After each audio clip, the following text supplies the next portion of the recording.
Hello friends, welcome back to my channel. आज मैं आपके लिए लेकर आई हूँ बेहद आसान और अमेजिंग किचन हैक्स जो आपके लिए बेहद फ़ायदेमंद रहेंगे। तो चलिए शुरू करते हैं। सबसे पहले तो हमें मेथी बहुत ही ज़्यादा पसंद आती है और सर्दियों में बहुत खाई जाती है और ये हमारे हेल्थ के लिए भी उतनी ही बढ़िया रहती है। पर ऐसा होता है कि मेथी को बहुत ज़्यादा दिनों के लिए हम स्टोर नहीं कर सकते, यानी कि इसके जो पत्ते हैं हम ऐसे ही छोड़ देते हैं तो मुरझा जाते हैं। पर मैं आपको एक ऐसी ट्रिक बताऊँगी जिससे आप जो मेथी है या धनिया है आप उसे काफ़ी दिन तक स्टोर करके रख सकते हैं। 10 से 12 दिन की तो मेरी गारंटी है।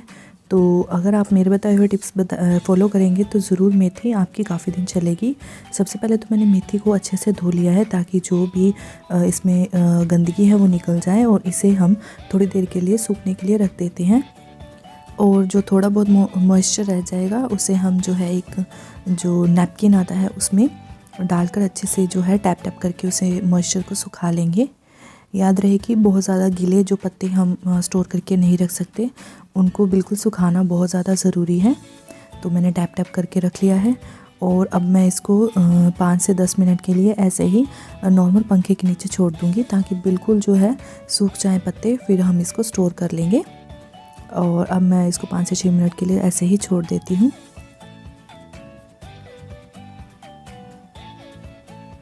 5 से 6 मिनट हो चुके हैं। अब ये देखिए मेथी बिल्कुल सूख चुकी है। तो अब हम इसे स्टोर कर लेते हैं। स्टोर करने के लिए मैंने एक एयर टाइट कंटेनर लिया है और उसमें रखा है नॉर्मल टिश्यू। आप अगर टिश्यू नहीं है तो आप अखबार का यूज़ मत कीजिएगा, क्योंकि जो न्यूज़पेपर होता है तो उसमें जो इंक लगी होती है उसमें केमिकल्स होते हैं। तो आप नॉर्मल जो है कॉपी का पेज यहाँ पर यूज़ कर सकते हैं।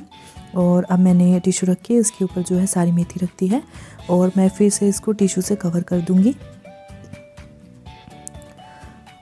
और अच्छे से कवर करने के बाद इसको मैं अब ढककर जो है नॉर्मल फ्रिज में रख दूँगी। अब मैं 2 दिनों के बाद आपको दिखाती हूँ ओपन करके।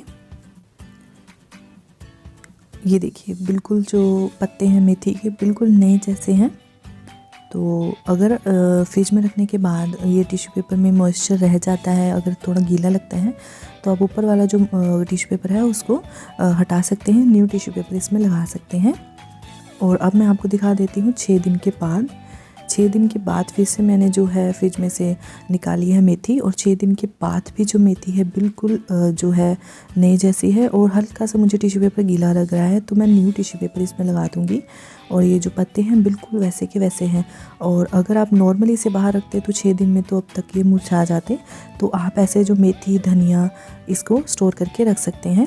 और अब मैंने जो है न्यू टिश्यू पेपर इसमें लगा दिया है और ऐसे ही इसको बंद करके फिर से मैं फ्रीज़र में रख दूँगी। और जब इसको यूज़ करने की ज़रूरत होगी तो मैं इसको निकाल लूँगी। तो आप ऐसे ही 10 दिन तक इसको 10 से 12 दिन तक यूज़ कर सकते हैं। अगली टिप बहुत ज़्यादा छोटी सी है पर बहुत ही हेल्पफुल होती है।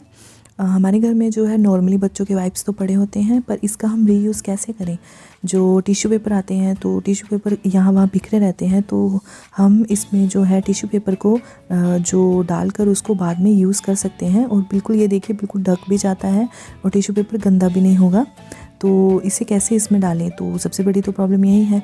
तो ऐसे तो डलेंगे नहीं, तो अब हम क्या करेंगे, एक चाकू लेंगे। चाकू की मदद से जो हम एक्स्ट्रा पॉलीथीन है जिसकी वजह से जो टिश्यू पेपर है अंदर नहीं जा पाएंगे उसको सारा रिमूव कर देंगे। बिल्कुल ढक्कन के अंदर ही जो एक्स्ट्रा पॉलीथीन है उसको निकाल देंगे एक चाकू की मदद से। यहाँ पर मैंने जो है सारा निकाल दिया है। अब जो हमारे पास होल है वो बड़ा हो गया है, तो इस होल में हम टिश्यू पेपर डालेंगे।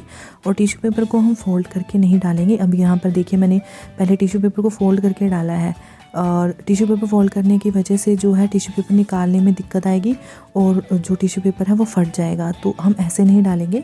क्या करेंगे कि टिश्यू पेपर को बिल्कुल सीधा रखेंगे और सीधा ही अंदर डाल देंगे और उसके बाद उसको प्रेस कर देंगे बिल्कुल। हाँ, बिल्कुल हाथों की उंगलियों से हम उसे प्रेस कर देंगे, बिल्कुल जो है स्ट्रेट हो जाएगा। ऐसे ही मैं दूसरा बंडल डाल रही हूँ इसमें। और एक जो बच्चों के वाइप्स के जो पैकेट आते हैं उसमें बहुत सारे टिश्यू पेपर डल जाते हैं। तो अब जब हम इसे निकालेंगे तो बहुत इजीली वो बाहर आ जाएगा। तो अगर इसमें आप टेबल क्लॉथ भी डालते हैं तो वो तो बहुत ही इजीली बाहर आ जाएगा। आप इसमें कुछ भी डाल सकती हैं। ये बहुत ही आसान ट्रिक है और हमारे घर में वाइप्स तो अवेलेबल होते ही हैं, तो आप उसका बस रीयूज़ कीजिए। और मुझे बताइए अगर आपको ये टिप अच्छी लगी तो। मेथी के पराठे, मूली के पराठे या आलू के पराठों को बहुत ही ज़्यादा टेस्टी बनाने के लिए आप क्या कीजिए, मिक्सर जार में लीजिए 2 प्याज और यहाँ पर मैंने हरी मिर्ची डाली है। हरी मिर्ची आप अपने टेस्ट के हिसाब से डाल सकते हैं।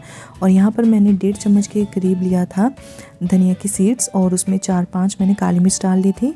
और इसमें मैं डालूँगी कुछ धनिया के पत्ते और थोड़ा सा पानी ऐड करके इसे हम अब है मिक्सर जार में अच्छे से जो है पीस लेंगे।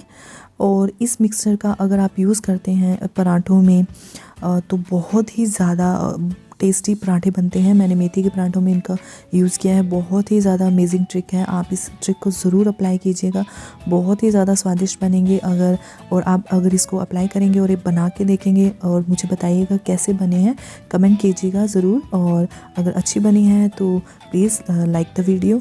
तो चलिए अगली टिप की ओर बढ़ते हैं। मशरूम खाने में सभी को पसंद आता है, पर जब हम उसे काटने लगते हैं तो उसके ऊपर जो काले काले धब्बे होते हैं या वो मैले होते हैं नॉर्मली पानी से नहीं जाते। तो इसके लिए क्या करेंगे, हम थोड़ा सा आटा उसमें डाल देंगे। आटा थोड़ा दरदरा होता है और उसके बाद जो है मशरूम को आटे की सहायता से थोड़ा सा घिसेंगे।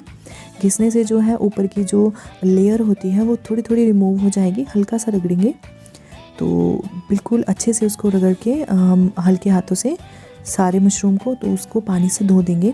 इससे क्या होगा, जो ऊपर वाला जो मैला पार्ट है या कुछ भी काली गंदगी लगी है वो रिमूव हो जाएगी। और धोने के बाद देखिए कितने सफ़ेद चमकने लगे हैं। आप इस टिप को ज़रूर ट्राई कीजिएगा, बहुत ही ज़्यादा यूज़फुल होते हैं। तो चलिए अब चलते हैं अगली टिप की ओर। अगली टिप में जो हमारे मिक्सर जार है उनके नीचे वाली साइड बहुत ज़्यादा गंदी होती है और उसका जो है सफाई हम अच्छे से नहीं कर पाते कई बार, क्योंकि जूसेस चले जाते हैं मिक्सर जार में, कुछ भी हो तो वो नीचे की साइड चला जाता है। तो उसे साफ़ करने के लिए हम क्या करेंगे, इसमें थोड़ा सा विनेगर डालेंगे 1 ढक्कन के करीब। और उसी के साथ ही जो है मैंने एक ब्रश में अगर आपके पास लिक्विड विम है तो आप उसका यूज़ कीजिए, नहीं है तो आप नॉर्मली जैसे मैंने नॉर्मल विम बार का साबुन है वो ब्रश पे लगाकर उसकी सहायता से इसको अच्छे से साफ़ करेंगे। विनेगर जो है मैल को अच्छे से निकालने में बहुत ज़्यादा यूज़फुल रहता है, तो आप उसी की सहायता से इसको अप्लाई कीजिए। तो यहाँ पर देखिए अप्लाई कर लिया है और अब मैंने धो दिया है इसको। तो ये देखिए बिल्कुल साफ़ हो गया है। कैसी लगी आपको ये टिप्स? अगर अच्छी लगी हैं तो मुझे ज़रूर बताइएगा और वीडियो को लाइक और चैनल को सब्सक्राइब करना मत भूलिए। Thank you for watching.